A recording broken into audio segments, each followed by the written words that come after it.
सियावर रामचंद्र भगवान की जय। पवन सुत हनुमान की जय। बोले सद्गुरुदेव भगवान की जय।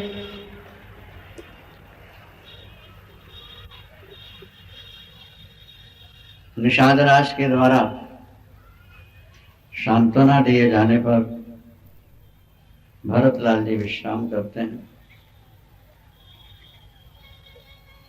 जब लोगों को जानकारी मिली तो नगर निवासी दौड़े आए, श्री भरत का दर्शन करते हैं, उनकी परिक्रमा करके प्रणाम करते हैं और बार बार कैकेयी को दोष देते हैं। भरतलाल जी के मन में यही सबसे बड़ी वेदना है कि कैकेयी के कारण मेरे प्रभु को इतना कष्ट उठाना पड़ा। धिग कैकेयी अमंगल मूला, भयसि प्राण प्रियतम प्रतिकूला। प्राण प्यारे प्रभु राम के प्रतिकूल होने वाली कैकेयी तुझे धिक्कार। भरत इतने शीलवान हैं, इतने सात्विक हैं, उन्होंने शायद कभी शत्रु को भी कटु वचन न कहे हो,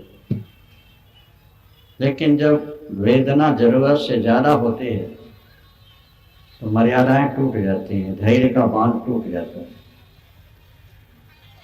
भरतलाल जी बार बार इसी बात को कहते हैं, मैं धिग धिग अग उपत उपाथी, सब उत्पात भयो जेलाई।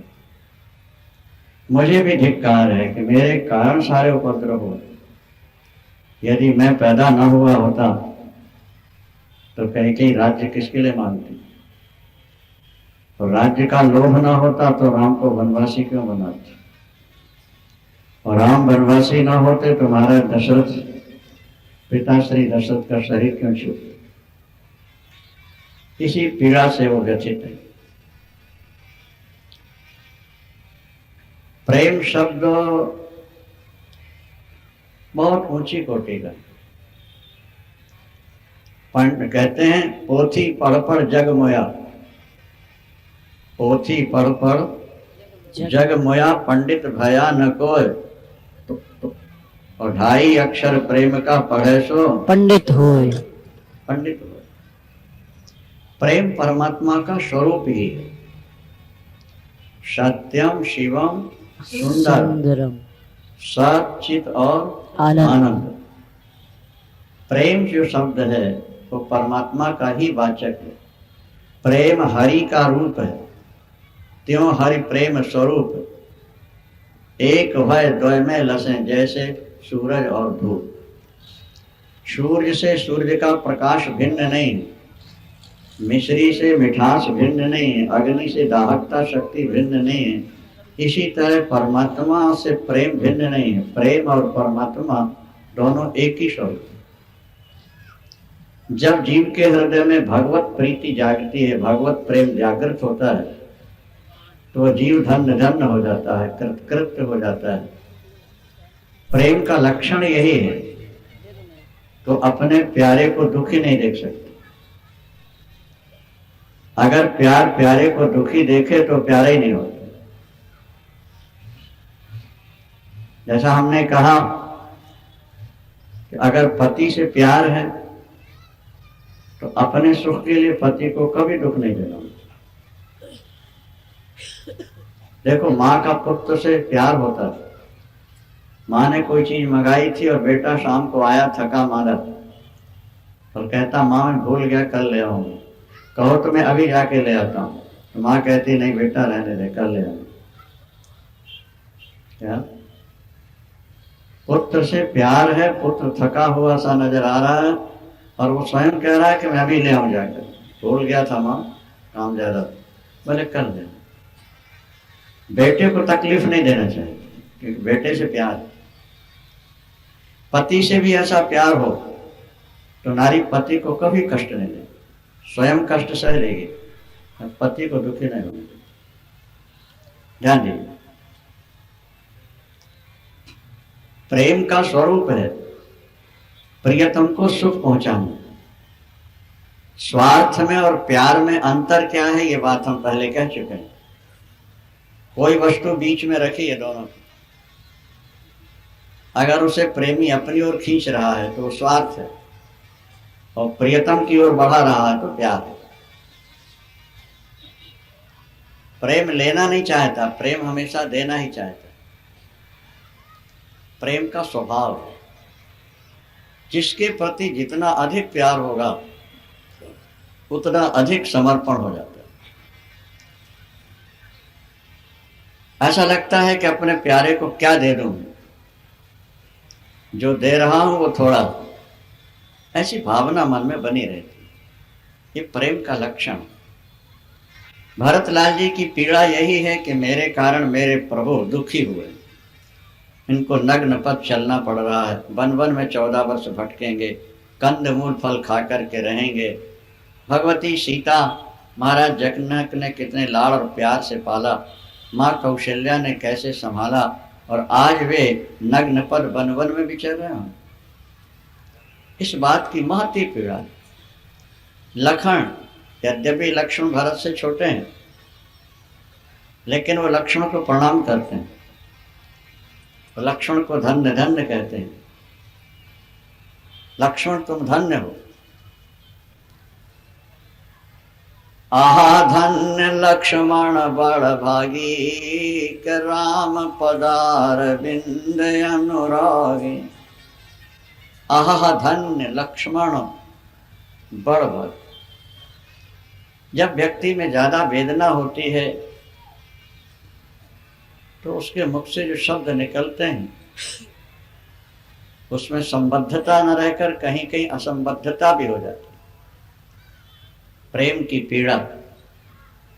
जब हनुमंतलाल जी ने भगवती सीता को राम का संदेश सुनाना चाहा और जब विदा होने लगे तो हनुमंतलाल जी से कहती हैं, बेटा लक्ष्मण के चरणों में प्रणाम करके क्षमा मांग ले। जो लक्ष्मण नित्य माँ को प्रणाम करते थे,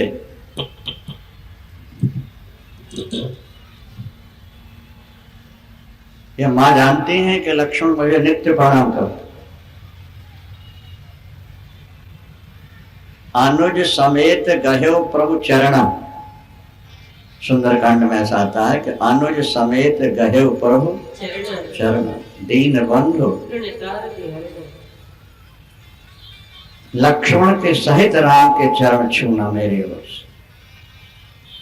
यूं लक्ष्मण नित्य प्रातः काल उठ के चरणों में प्रणाम करते थे। भाभी जो होती है वो शास्त्रीय दृष्टि से माँ के समान होती है, और बड़ा भाई पिता के समान होता है, और भाभी की दृष्टि में देवर पुत्र के समान होता है। ये परंपरा रामायण में यत्र तत्र दिखाई देती है। लक्ष्मण ने स्वयं कहा था, जब सुग्रीव ने आभूषण दिए माता के और भगवान राम ने कहा पहचानो इनको, साफ कह दिया, कंकड़ो ना भी जानामि ना हम जानामि कुंडले, नूपुरा वेव जानामि नित्यम पादा भी बंधना। प्रभु मैं कानों के कुंडल नहीं पहचान सकता, गले का हार नहीं पहचान सकता, प्रणाम करते समय माँ के नूपुरों पर, पायलों पर दृष्टि पड़ जाती थी। मैं पायल पहचान सकता हूँ, बाकी ऊपर के जेवर पहचान नहीं सकता। अब बताओ, शादी के 12 वर्ष बाद वनवास हुआ और वनवास के 14वें वर्ष में सीता हरण हुआ है। इतनी लंबी अवधि है, 25-26 वर्ष, और 14 वर्ष को बराबर साथ रहे, लेकिन कहते हैं कि ऊपर मैंने देखा ही नहीं, मैं ऊपर के जेवर नहीं पहचान सकता। मर्यादाएं थी, व्यक्ति मर्यादा में रहेगा तो लक्ष्य तक पहुंच जाएगा। जैसे नहर के दोनों किनारे उसकी मर्यादा है, अगर किनारा नहीं टूटता तो जल लक्ष्य तक पहुंच जाता है, और किनारा टूट जाए तो जल खेतों में बिखर जाएगा, लक्ष्य तक नहीं पहुंचे।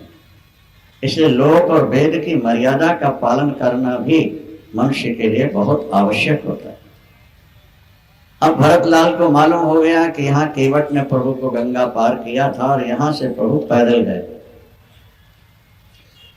जहां तक प्रभु रथ पर आए थे, माता की आज्ञा का पालन करते हुए, भरतलाल भी पैदल आ गए और रथ पर आए। अब यहाँ से प्रभु पैदल गए हैं, इसलिए भरत सोचते हैं कि अब मैं यहाँ से रथ पर नहीं चलूंगा, घोड़े पर नहीं चलूंगा। पर माँ देखेंगी तो दुखी होंगी, वो फिर वो आदेश देंगी कि सवारी पर बैठो। मैं माँ की आज्ञा टाल नहीं सकता और अब सवारी पर बैठ नहीं सकता हूँ। हाँ, युक्ति निकाली। उन्होंने शत्रुघ्न से कहा कि तुम आगे चलो, मैं पीछे सबकी देखभाल करते हुए पीछे आऊंगा, तुम आगे लेकर चलो। आगे बढ़ा दिया। माताएं जा रही हैं, मंत्री जा रहे हैं, गुरुजन जा रहे हैं, सबसे पीछे भरतलाल, इसलिए कि माँ देखेंगी नहीं, टोकेंगी नहीं, तो मैं रथ पर बैठने से बच जाऊंगा। पैदल चलूंगा यहाँ से मैं चित्रकूट तक, क्योंकि मेरे प्रभु भी यहाँ से पैदल गए हो। सबसे पीछे भरतलाल जी चलते हैं। 2-4 सेवक रह गए पीछे और घोड़े वगैरह लिए थे वो। जब भरतलाल पैदल चलने लगे तो वो सेवक कहते हैं, कहाँ ही सुसेवक बारही बारा, सेवक बारही बारा, हुई नाथ अश्वशवारा, हुई नाथ अश्वशवारा। सेवकों ने हाथ जोड़कर निवेदन किया, हे नाथ, हे सरकार, आप घोड़े पर बैठ जाएं, पैदल चलने में बहुत तकलीफ होगी। नंगे पैर पैदल, मई जून का महीना, रेत गरम,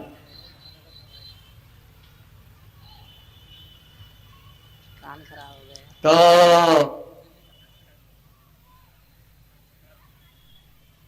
आप घोड़े पर बैठ जाए। भरतलाल जी ने उत्तर दिया, जहां से मेरे प्रभु पैदल गए हैं वहां मैं सवारी पर बैठकर जाऊं? मेरा धर्म तो ये कहता है, सेवक धर्म ये है कि वो सिर के बल जाए हो। जहां से स्वामी पैदल गए हो वहां से सेवक सिर के बल जाए, तभी सेवक धर्म निभता है। अरे सिर भारी जाम उचित समोरा, सब ते सेवक धर्म कठोरा। मैं सिर के बल चलूंगा यहाँ से, तब मेरा सेवक पना सही होगा। प्रभु पैदल जाए और मैं सवारी पर बैठ के चलूं, घोड़े पर बैठ कर चलूं। सेवक सुन के ग्लानि से गलने लगे कि देखो स्वामी और सेवक का भाव कितना उच्च आदर्श। अब भरतलाल जी पैदल चल रहे हैं, रेत गरम, जैसा आपसे कहा कि जून का महीना है, भयानक गर्मी। ऐसा समझ लो आपकी रामनवमी को राज्याभिषेक का प्रस्ताव रखा गया था और 10वीं को प्रातःकाल वनवास हो गया चैत्र में। उसके 15 दिन बाद, 6 दिन बाद महाराज दशरथ ने छरी चढ़ाई, 15 दिन बाद भरत जी आए और 13 दिन तेरही के बाद 14वें दिन सभा का आयोजन हुआ था। अब चित्रकूट की ओर चल पड़े हैं। तो सारा हिसाब आप लगाओगे तो लगभग जून का महीना होगा। अब जून में कितनी भयानक गर्मी होती है ज्येष्ठ मास में, और गंगा की रेत एकदम तवे की तरह गर्म हो। अब फिर भी भरतलाल जी नग्न पद पैदल जा रहे हैं, क्योंकि मेरे प्रभु यहाँ से पैदल गए हुए हैं। वो भी नग्न पद है, क्योंकि कैकेयी ने वर मांगा था कि तापस वेश विशेष उदासी, जूते नहीं पहने, छाता नहीं लगाएंगे, सर्दियों के लिए कपड़ों की व्यवस्था नहीं रखेंगे। उदासी जो तपस्वी होते हैं वो अग्नि के सहारे अपनी सर्दी काटते हैं, पेड़ों की छाया के नीचे गर्मी बिताते हैं, तो कहीं भी वो वर्षा का समय काट लेते हैं। भरतलाल उसी का अनुसरण करते हुए पैदल चले, और जब पैदल चले तो पैरों में छाले पड़ गए। बोले झलका झलकत पायन कैसे, झलका झलकत पायन कैसे, पंकज कोश ओश कण जैसे, पंचन कोर ओस कर जैसे। भरतलाल जी चल रहे हैं, उनके पैरों में छाले पड़े हुए, छाले पड़े हुए, लेकिन छालों की चिंता नहीं, परवाह नहीं, नाचते हुए सिया राम, प्रभु राम का नाम लेते हुए जा रहे हैं। अरे पैरों में छाले पड़े हैं तो कष्ट नहीं हो रहा होगा? बोले कष्ट तो मन को होता है, और मन सीताराम के चरणों में है, इसलिए बिना मन के दुख सुख का बोध कैसे होगा? मानता जहाँ रघुबर बदेहि, मन गाता बिनु मन तन दुख सुख सिद्ध के, बिनु मन तन दुख सुख सिद्ध के। दुख का अनुभव मन को होता है, ये बहुत कम लोग समझते हैं। मनः परम कारण मामनन्ति संसार चक्रम परिवर्तयेत् यत्। आपको दुख सुख हानि लाभ जीवन मरण का जो भान होता है, बोध होता है, कि आत्मा से नहीं, आत्मा को नहीं बल्कि मन को हुआ करता है। और मन में दो अंश हैं, जड़ और चेतन। प्रकृति के सत्वांश से मन का निर्माण होता है, थोड़ा सी कठिन बात है, और चेतन का संबंध जुड़ता है। तो पीड़ा का अनुभव मन को होता है। मन में जो सत्वांश है, प्रकृति का अंश है, वो दुख सुख का भान करता है। चेतन को दुख का भान नहीं होता है, क्योंकि चेतन तो निर्विकार निराकार निरंजन तत्व है। यदि हमारी वृत्ति जड़ से हट जाए तो शरीर जड़ है, इस पर होने वाली क्रियाओं का हमें बोध ही नहीं हो पाएगा। और ये बात बड़ी प्रत्यक्ष है। आजकल डॉक्टर लोग किसी भी अंग को शून्य कर देते हैं, और शून्य करने के बाद काट रहे होते हैं, और हम देख रहे होते हैं। इसका अनुभव हमने किया। उन्होंने कैमरा लगा दिया, शून्य किया, और उसके बाद वो काट रहे हैं, और वो हमें दिख रहा है, तो पीड़ा नहीं हो रही। अगर आत्मा को दुख होता है तो फिर उस समय तो हम जाग रहे हैं, देख रहे हैं, बात कर रहे हैं, तो पीड़ा क्यों नहीं हो रही? निष्कर्ष यही है कि पीड़ा मन को होती है, और मन का संबंध ब्लड से होता है। जहां ब्लड नहीं पहुंचेगा शून्यता आ जाएगी, वहां आपको तकलीफ नहीं होगी, वहां आपको तकलीफ नहीं हो सकती। दुख और सुख सब मन में हुआ करते हैं। अपना और पराया, हानि और लाभ, जीवन और मरण, सारी क्रियाएं मन में होती हैं। आत्मा से इनका कोई संबंध नहीं। हम जैसे जैसे अपने को संसार से हटाते जाएंगे, वैसे वैसे पीड़ा से बचते जाएंगे। एक स्त्री से एक पति बहुत ज्यादा प्यार करता है, रात दिन से खुश रखने का प्रयास करता था। वो चरित्रहीन थी, उसकी चरित्रहीनता का पता लग गया पति को। पति ने उसको घर से निकाल दिया। अब दर दर भटक रही है, दुखी हो रही है। पति को उससे कोई पीड़ा नहीं, क्योंकि उसने अपने मन से अपनापन निकाल दिया कि मेरी है, छोड़ दो। पहले पीड़ा होती है, बाद में नहीं होती। पहले अपना माना हुआ था, अब अपनापन निकल चुका है, दूसरे की है, दूसरे से नाता रखते हैं, छुट्टी। वस्तु से दुख नहीं होता है, अपनेपन से दुख होता है। शरीर को भी हम अपना माने हैं, इसलिए पीड़ा होती है। अगर शरीर से मन एकदम मुड़ करके आत्मनिष्ठ हो जाए तो शरीर में पीड़ा नहीं होगी। हरिद्वार कनखल में एक संत थे, तो उनके पैर में कैंसर हो गया, और जब कैंसर हुआ तो शिष्यों ने जोर दिया कि आप पैर कटवा दीजिए, नहीं तो शरीर छूट जाए। उन्होंने कहा कि शरीर की चिंता ही नहीं, छूटने दो, हमें जरूरत ही नहीं। बोले हम, आपको जरूरत नहीं, हमें तो है आपके शरीर की जरूरत। मैंने कहा ठीक है, आपको जरूरत है तो करो जो ठीक लगता है, चलिए हॉस्पिटल। बोले अस्पताल हम जाएंगे नहीं। एक डॉक्टर दुर्गा दत्त थे, वो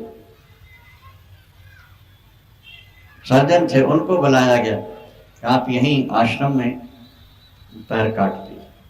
ठीक है, वो सारा साधन लेके आए, सामान लेके आए। अब बेहोश करना था या इंजेक्शन लगाना था पैर काटने के लिए। उन्होंने कहा नहीं तो इंजेक्शन लगवाऊंगा, नहीं सूंघूंगा कुछ नहीं। तो डॉक्टर स्वामी जी फिर पैर कैसे काटेंगे? ऐसे काट दे, पर हो नहीं सकते। बिना बेहोश किए या इंजेक्शन लगाए पैर कटे नहीं सकते। बीच में आप चीख मारने लगे फिर तो ना यहाँ करेगा ना वहां करेगा। उन्होंने कहा कुछ नहीं होगा, शुरू करो। डॉक्टर घबराए, आश्वासन दिया, डॉक्टर ने शुरू किया। उन्होंने कहा ओम, स्वामी जी ओम किया, सुन। डॉक्टर ने पैर काटा लकड़ी की तरह, सिला, पट्टी लगाई। थोड़े समय बाद स्वामी जी की आंख खुली। बोले डॉक्टर साहब हो गया? बोले स्वामी जी बहुत कुछ हो गया, मेरा जीवन बदल गया। वो सारे औजार उठाए और गंगा में फेंक दिए। डॉक्टर आज के बाद डॉक्टरी नहीं करूंगा, अब तो मैं उस कमरे में जाना सीखूंगा जिस कमरे में आप गए और आपको कष्ट नहीं हुआ, काटने का भी कष्ट नहीं हुआ। वो रास्ता हमें बताइए, अब वही हम सीखेंगे, वही करेंगे। अब संसारी काम तो करके फेंक दिया। उन्हीं की शरण में रहे, सीखा। मतलब कहने का सिर्फ ये है कि शरीर की पीड़ा का अनुभव तब होता है जब हम शरीर में होते हैं। और शरीर और हम दो तत्व हैं, भिन्न हैं।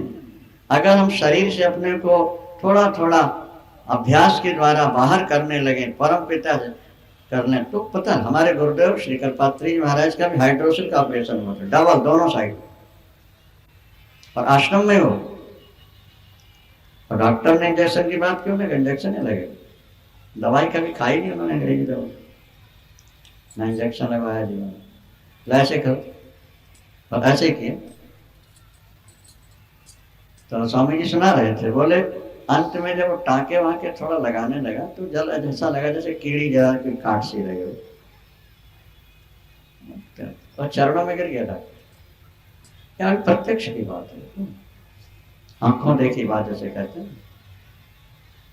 महर्षि पतंजलि योग दर्शन में लिखते हैं कि जैसे एक भ्रमर एक पुष्प में बैठा बैठा उड़ के दूसरे में बैठ जाता है, इसी तरह यदि व्यक्ति अभ्यास शुरू कर दे कि मैं शरीर नहीं हूँ, शरीर मेरा नहीं है, मैं शरीर से अलग हूँ, और उसका गहरा अभ्यास हो जाए तो व्यक्ति उसी तरह एक शरीर से दूसरे में जा सकता है जैसे भ्रमर एक पुष्प से उड़कर दूसरे में चला जाता है।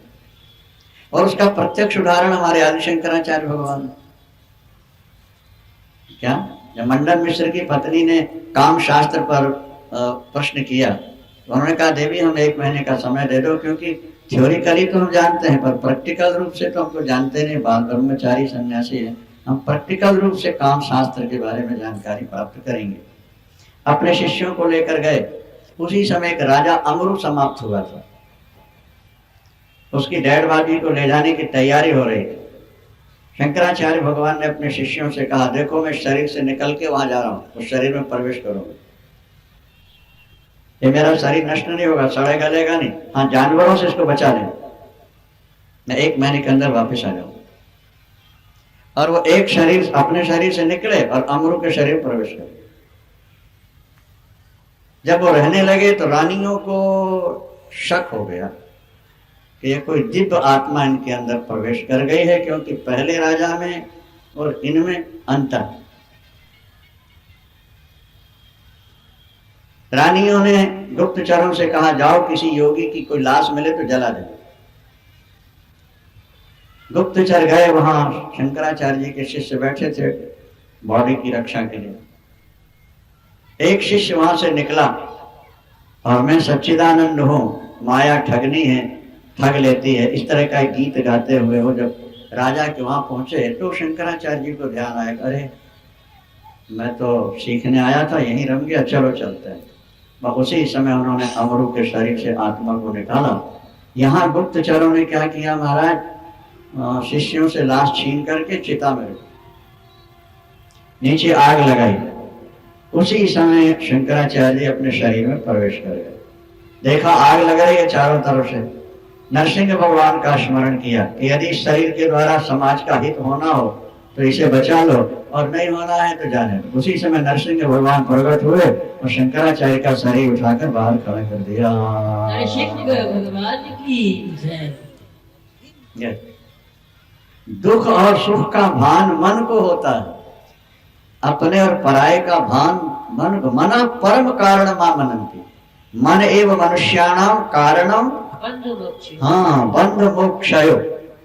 बंधन का हेतु मन है और मुक्ति का हेतु भी मन है।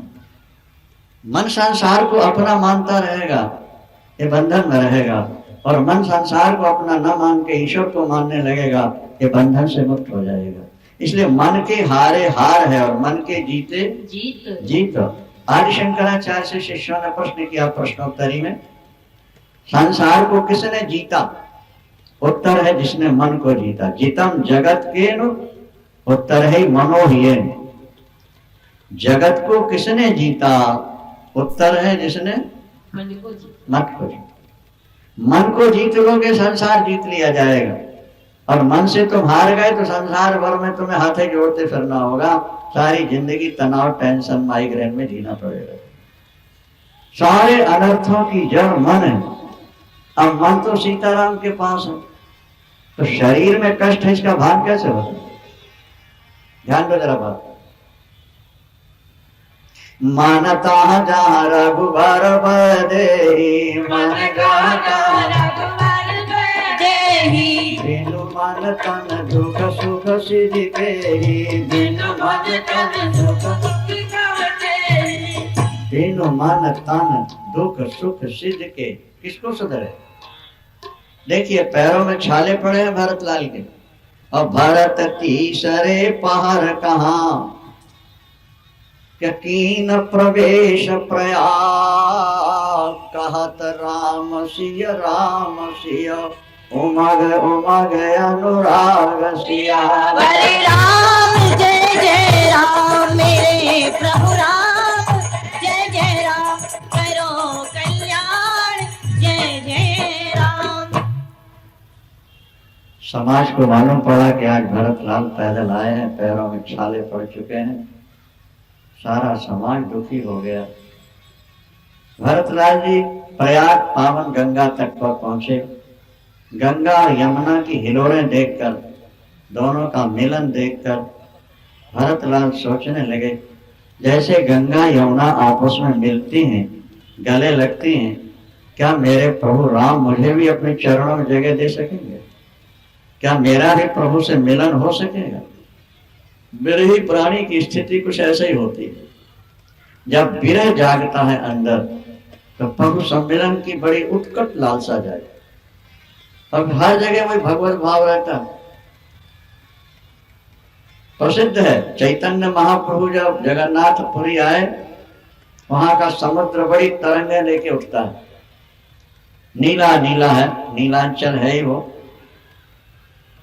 अब देखो समुद्र में तरंगे उठ रही हैं, समुद्र नील का जल नीला नीला भास रहा। चैतन्य महाप्रभु को लगा कि नीले नीले मेरे श्याम सुंदर, और तरंगे क्या है? मेरे श्याम सुंदर भुजा उठा के मुझे गले लगाना चाहते हैं। तो दौड़े दौड़ते दौड़ते समुद्र में छलांग मारते,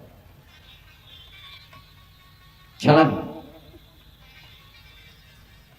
जब अंदर विरह जागता है, प्रेम जागता है, तो सारा संसार प्रियतम के रूप में भासने लगता है। जैसे आंख में हरा चश्मा लगा लो, सब हरा ही हरा दिखे, पीला लगा दो पीला पीला दिखे। विरह की एक अवस्था बड़ी विचित्र होती, इसलिए बार बार भक्तों ने प्रभु का प्रेम मांगा है। प्रेमा भक्ति, प्रभु भक्ति दो, और ऐसी भक्ति दो कि जिसमें मैं जगत को भूल जाऊं, रात दिन तुम्हारा ही चिंतन करो। अब देखिए जरा, गंगा यमुना को मिलते देख करके लगा कि जैसे गंगा यमुना मिल रही हैं, क्या इस तरह से मेरे प्रभु भी मुझे गले लगा सकेंगे, मुझे चरणों में जगह दे सकेंगे? माँ गंगा सब कुछ देने वाली है। भरतलाल जी हाथ जोड़कर भीख मांगते हैं, अंजलि फैला करके, मांगो भीख त्याग निज धर्म, त्याग निज धर्म, भारत कावन कर कुकर्म, भारत कावन आसजिय जान सुजान सुदानी, आसजिय जान सुजान सुदानी, सफल करे जग जाचक वाणी, सफल करे जग जाचक वाणी। हे माँ गंगे, आपकी रस पापियों के पापों को धोकर हर कामना पूर्ण करती है। आपने बहुतों की कामनाएं पूर्ण की। आज भी उत्तर प्रदेश में गंगा तटवासी लोग गंगा को साक्षात माँ के रूप में, भगवती के रूप में देखते हैं। उत्तर प्रदेश बिहार की महिलाएं जहां से गंगा बहती हैं, जहां उनके पति परदेश गए हैं, मुंबई, कलकत्ता, दिल्ली, वर्षों में 6 महीने में कभी लौटते हैं, तो वो माताएं गंगा जी से प्रार्थना करती हैं, गंगा मैया तो है चुनरी चढ़ाइबो, पिया से कराए दे मिलनवा हमार। गंगा मैया तो है चुनरी चढ़ाइबो, पिया से करा दे मिलनवा हमार। माने गंगा सबकी कामना पूर्ण करते हैं।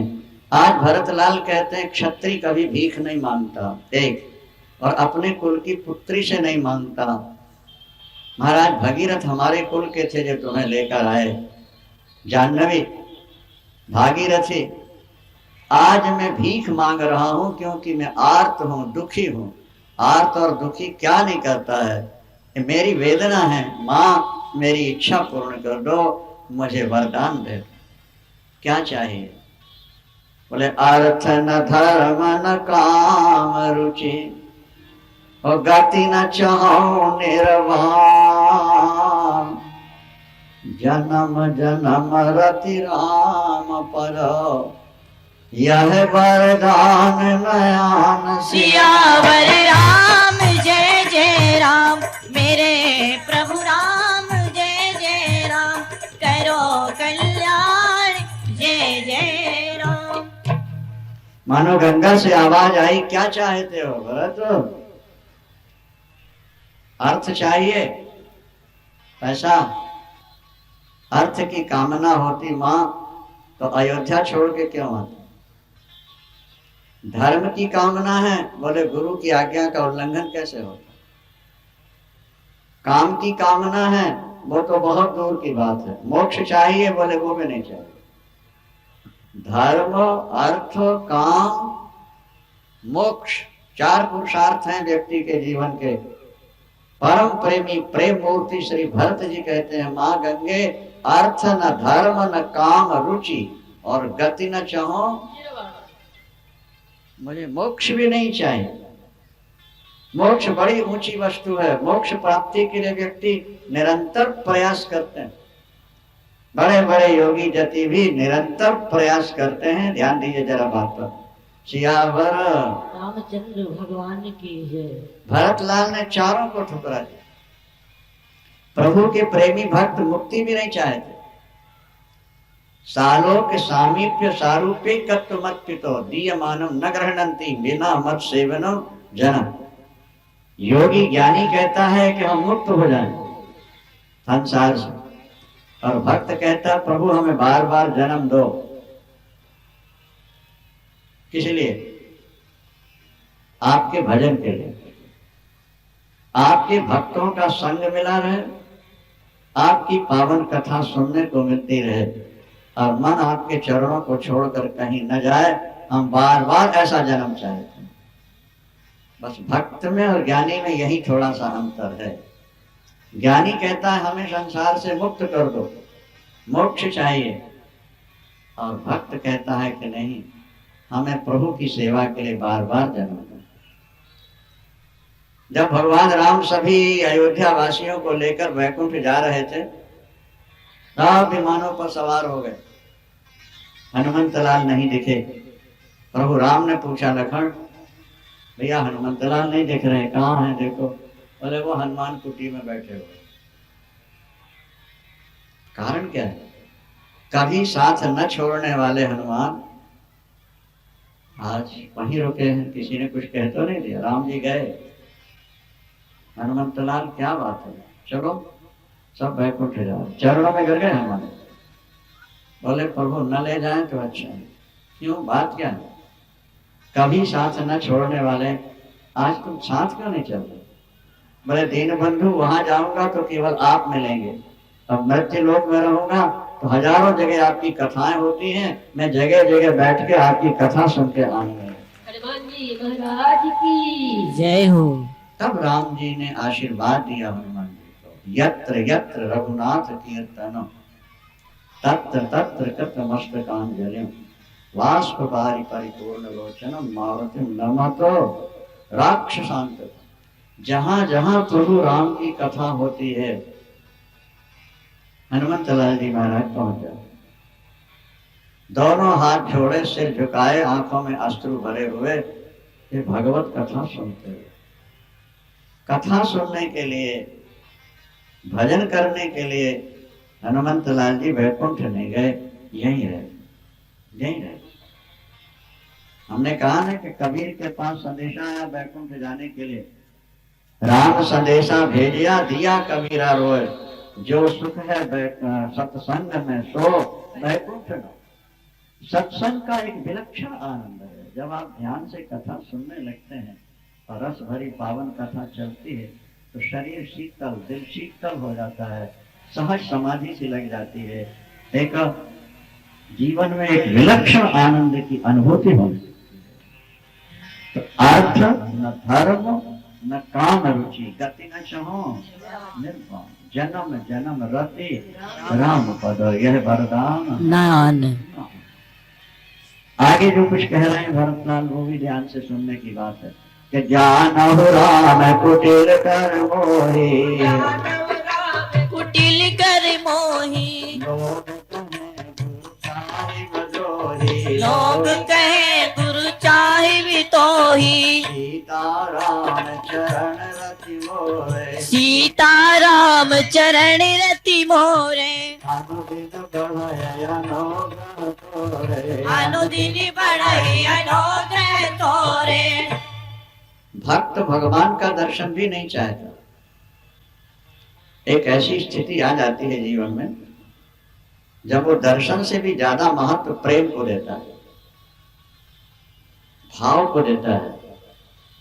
वो कहता है प्रभु मेरे मन में निरंतर आपका प्यार बढ़ता जाए, भक्ति बढ़ती जाए, आप दर्शन विलंब से दे देना न देना कोई फर्क नहीं पड़ेगा, भक्ति में ही इतना आनंद है कि फिर भगवान की जरूरत महसूस नहीं होगी। चैतन्य महाप्रभु से पूछा गया कि आप भगवान का की समीपता चाहते हैं कि विरह चाहते हैं, वियोग चाहते हैं?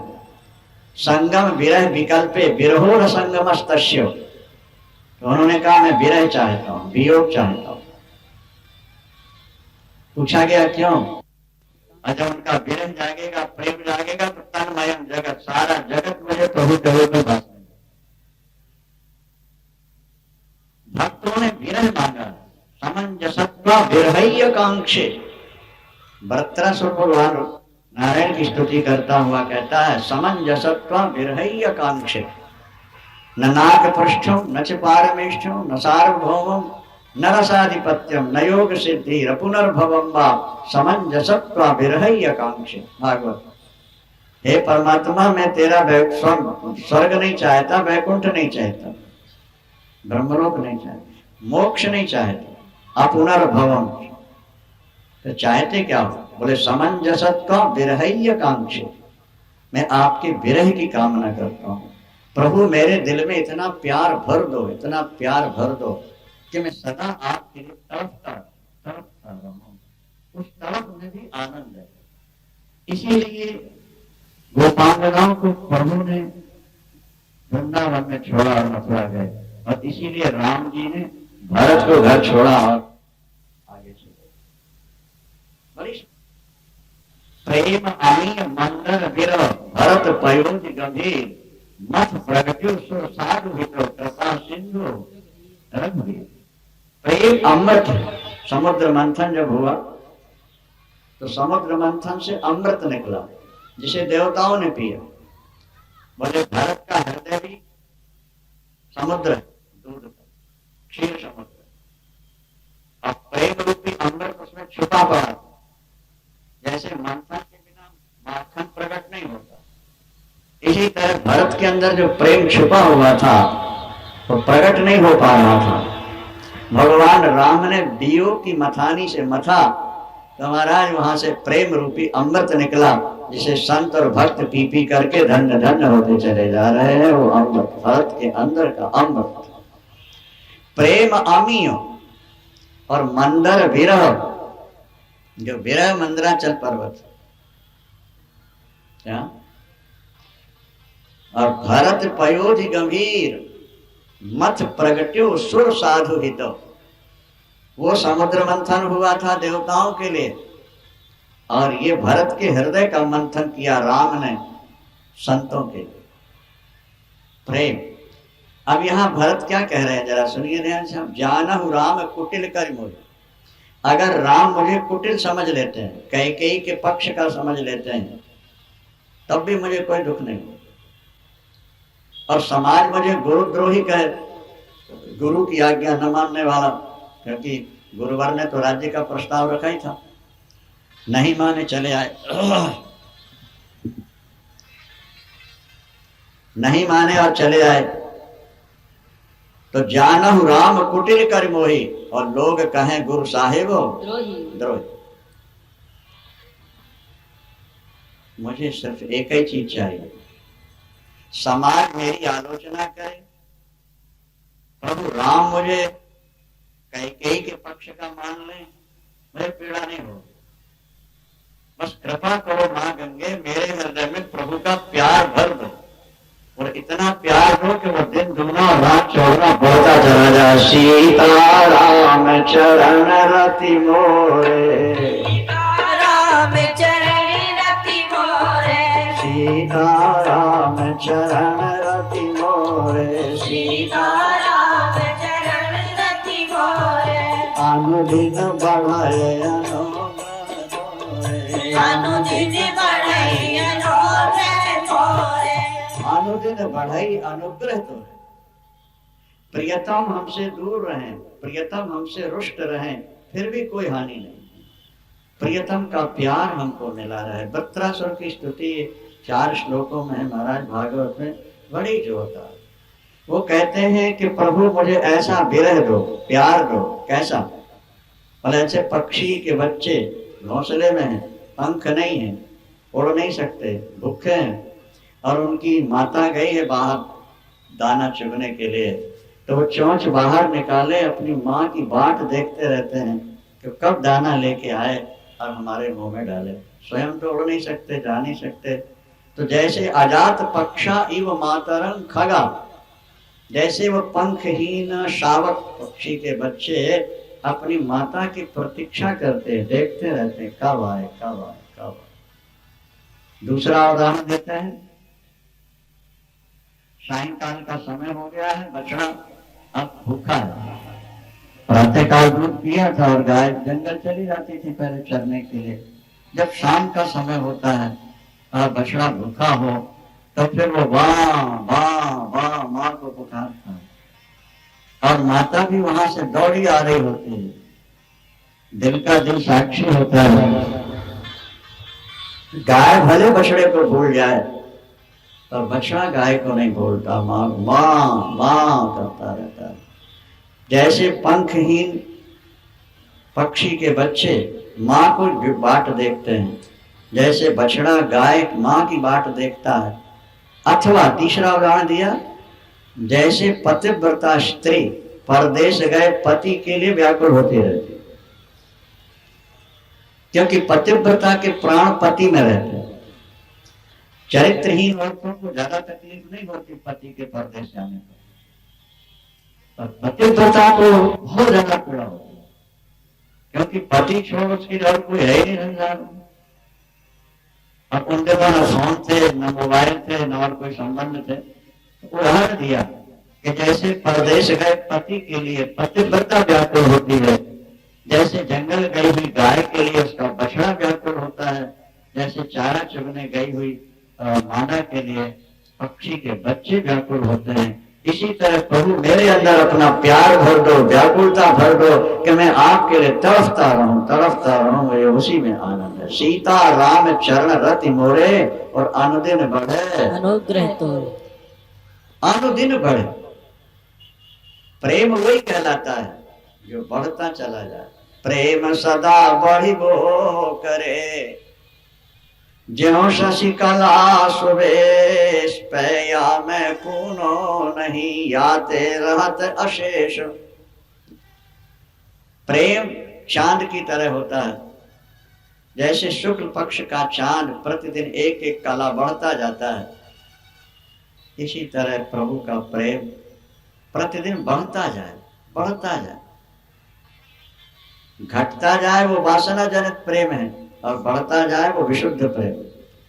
नारद भक्ति सूत्र में नारद जी लिखते हैं, प्रतिक्षण वर्धमानम। प्रभु प्यार वही प्यार है जो प्रतिक्षण वर्धमान हो, माने बढ़ता जा रहा, बढ़ता जा रहा। आपने दीक्षा ली, आपने पूजा शुरू की, 2 दिन 4 दिन, महीने 2 महीने, साल 2 साल बड़े चाव से भजन किया, और उसके बाद फिर वो भाव ढीला होने लगा। फिर आपकी वो पूजा भी फॉर्मेलिटी के रूप में रह गई, फिर आपका जब तक भी वैसे ही रहेगी। बोले वो प्यार नहीं था, वो तो एक भावुकता थी थोड़ा सा। प्रेम और वासना का उदाहरण ये दिया गया है, समझो आप। एक नदी की धारा है और दूसरे नहर की धारा। नदी जहां से निकलती है वहां धारा पतली होती है, और वो ज्यों आगे बढ़ती है चौड़ी होती जाती है, गहरी होती जाती है। गंगोत्री में जाके देखो गंगा की धारा पतली है, यमुनोत्री में जाके देखो यमुना की धारा पतली है, लेकिन ज्यों ज्यों आगे बढ़ती गई गहराई और चौड़ाई बढ़ती जाती है। विशुद्ध प्रेम नदी की धारा, वो प्रेम बढ़ता गया और अंत में ईश्वर को प्राप्त करके ही उसने शांति। और संसारी प्रेम होता है नहर की धारा के समान। नहर जहां से निकलती है, भाखड़ा नंगल में जाके देखो बहुत बड़ी है, बहुत गहरी है, और ज्यों ज्यों आगे बढ़ती गई शाखाएं फूटती गई, पतली होते होते होते अंत में जाके सूख जाती है। स्वार्थ जनित जो प्यार है वो नहर की धारा है। शादी के समय पत्नी कितना प्यार करती है पति से, कैसे मुस्कुरा के बोलती है, और कैसे हर बात में हाँ जी करती दौड़ती रहती है। जरा विलंब हो जाए तो रोना शुरू कर देती, खाना बंद कर देती।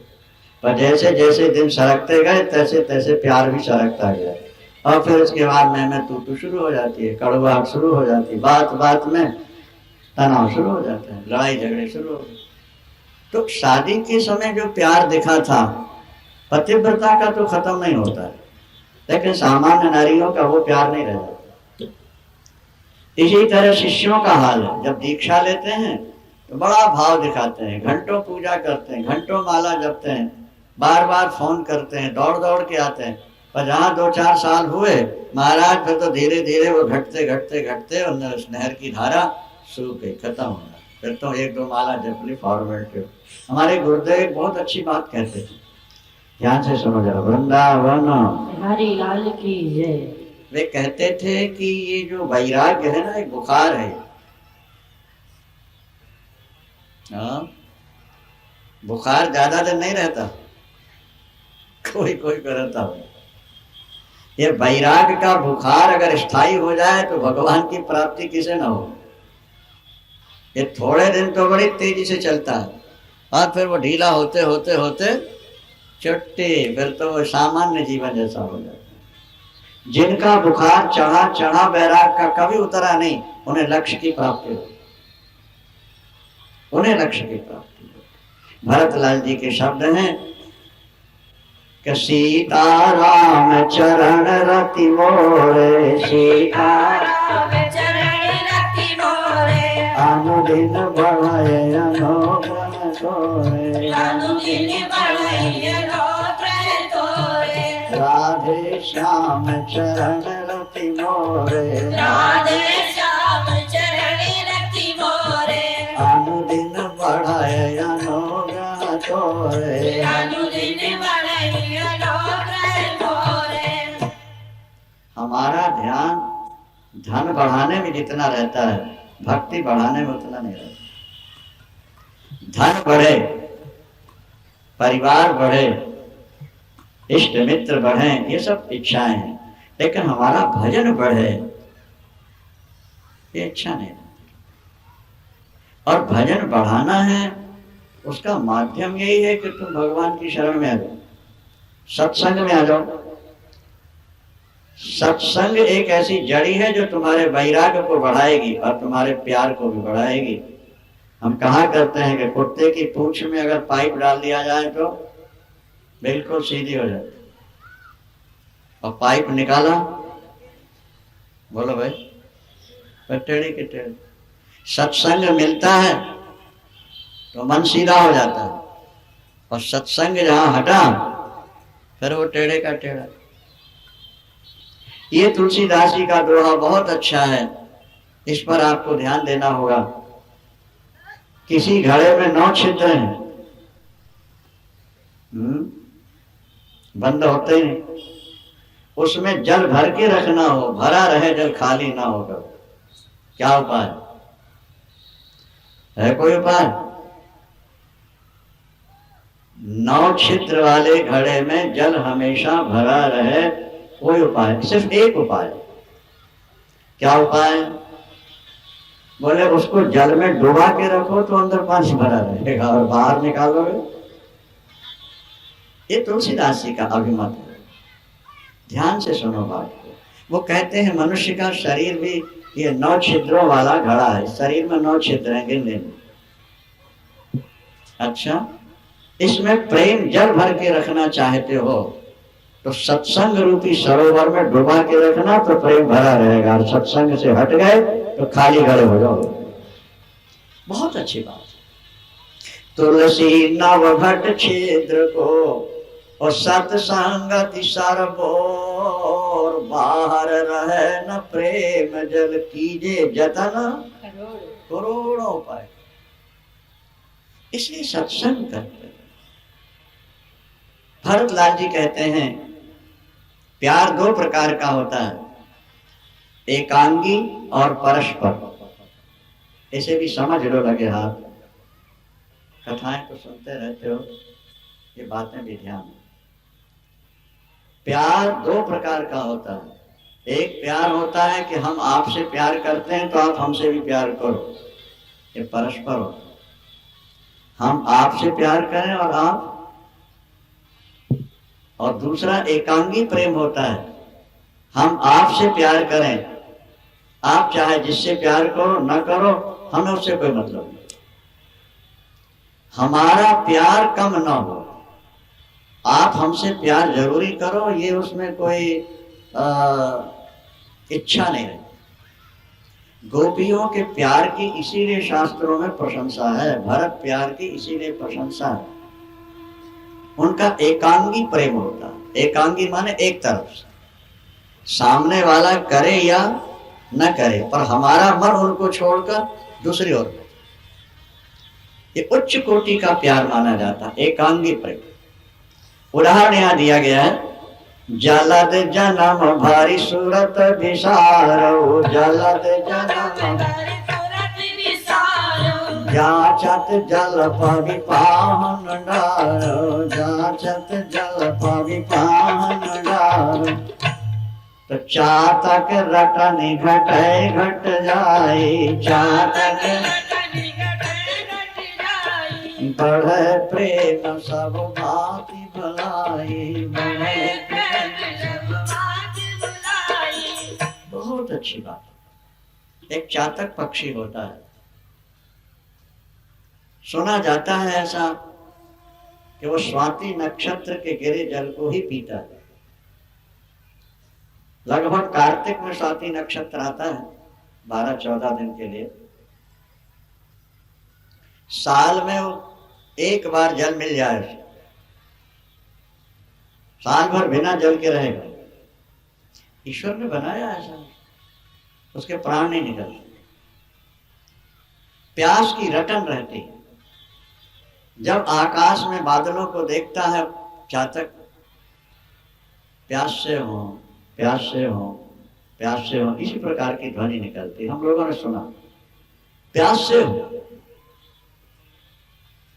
अब भरत जी क्या कहते हैं,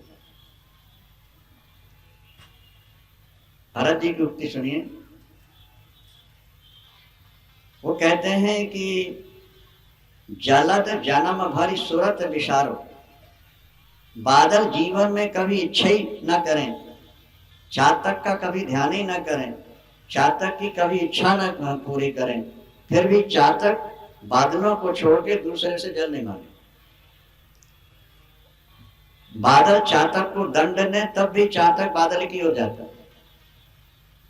कहते हैं जब वो प्यासे हो बोलता है तो बादलों में गर्जना होती है, और गर्जना होती माने वो डांटते हैं चुप रहो।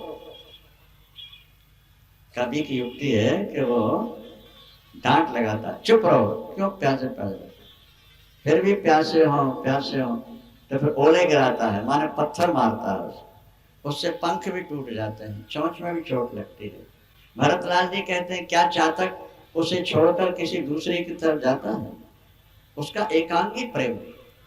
गंगा किनारे एक पेड़ पर चातक पक्षी बैठा था, किसी बहेलिया ने बाण मारा और गंगा किनारे गिरा, उसने चोंच उठा ली ऊपर। मरने का दुख नहीं हो सकता, कहीं मरते मरते गंगा जल मेरे मुख में न चला जाए। अरे गंगा जल मुख में जाए तो मुक्ति होती है। वो कहता है दुनिया की मुक्ति होगी, मेरी मुक्ति तो प्रियतम के जल से होनी है। मैंने जीवन में दूसरा जल ग्रहण नहीं किया, इसलिए मरते मरते भी मेरे मुख में दूसरा जल नहीं जाना चाहिए। बच्चे आए, अंतिम शिक्षा, अंतिम उपदेश बस यही कि अगर तर्पण करना हो तो चातक के जल से ही करना, स्वाति के जल से ही मेरा तर्पण करना, दूसरे जल से तर्पण नहीं करना। भरतलाल कहते हैं प्रेमी का अपना एक सिद्धांत होता है, वो अपने प्रियतम से बदले में प्यार का आग्रह नहीं करते। बहुत अच्छी बात है।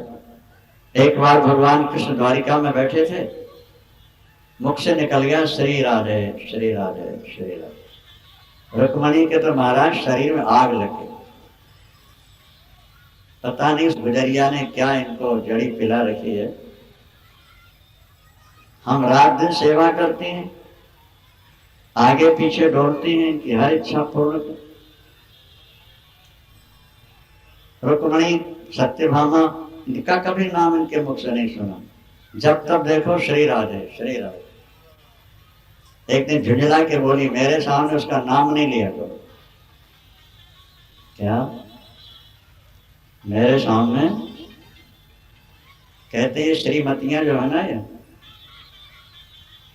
ये स्त्री तो क्या लकड़ी की औरत भी अगर पति के पास रखी हो तो उससे भी चिढ़ने लगती है। वृंदावन बिहारी लाल की जय। रुक्मणी जी ने कहा मेरे सामने उसका नाम नहीं लिया। किसका? जिसका भी ले रहे थे, मैं नाम क्यों लूं? वृंदावन बिहारी लाल की जय। हम में कमी क्या है? हमने माता पिता भाई बंधु सब छोड़े। भाई ने शिशुपाल के साथ सगाई की, उसको छोड़ा, आपके पास आ गए, 24 घंटे सेवा, फिर उसका नाम क्यों लेते हैं? एकांगी प्रेम का एक उदाहरण है ये, सुन लो, संक्षेप में कह दो। भगवान कृष्ण के बोले रुक्मणी बात सही ये है कि मैं नाम लेता नहीं हूं, निकल जाता। अरे इसका मतलब कि दिल में समाई हुई है तभी तो निकलता है।